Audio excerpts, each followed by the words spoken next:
All right, let's go back to Steve Villanueva because, of course, we are not out of this by a long shot. That is for sure, us or the entire state of Florida. So Steve can continue to give us the latest on where it stands now. Well, that's funny that you say that because I was just looking at the satellite image and notice the entire state of Florida. It's underneath this storm system, and this is such a big storm system, 500 miles across.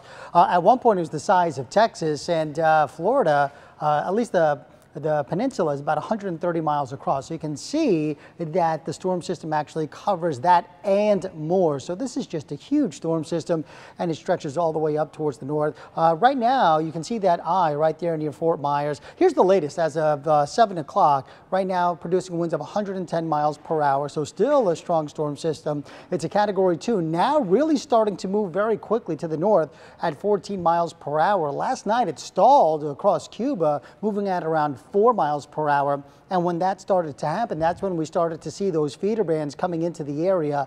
And last night we started to see those tornado warnings start popping with all of that moisture and energy moving into the area. But now the storm is moving practically due north at 14 miles per hour. But you can see it is covering the entire state, and currently pressure is at 940 millibars. So there it is. It's a Category 2. You can see it's pretty much at equal parallel with West Palm Beach. So as a result, as this system continues to make its way northward, drier air will work its way into the region, and our really heavy rain will start to shut down first into Palm Beach County, and then eventually, as we head through the evening and into the nighttime hours, eventually the Treasure Coast will start to dry out as well. But it stays windy for the next few hours until probably tomorrow morning. By tomorrow morning, we'll have tropical storm force winds, and then by tomorrow afternoon, things really start to calm down as the storm continues to make its way northward. All right, so during the overnight hours, around 2 a.m., it makes its way up towards Tampa Bay. At this point, it's a Category 1, winds of 85 miles per hour. Orlando will also see some gusty winds as well,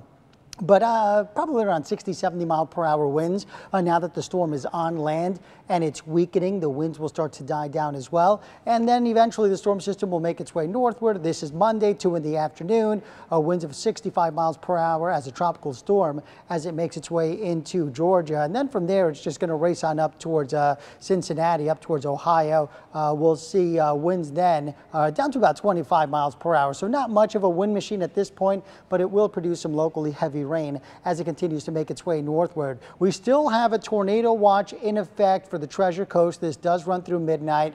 It was allowed to expire earlier for the Palm Beaches, even though we were getting tornado warnings. The National Weather Service did stop that tornado watch. As far as right now, there are no tornado warnings going on. We do have a couple of tornado warnings popping, though, well to the north of us. So for now, the storm system is moving away. We're starting to see drier air move on in, but still seeing very heavy rain along the Treasure Coast.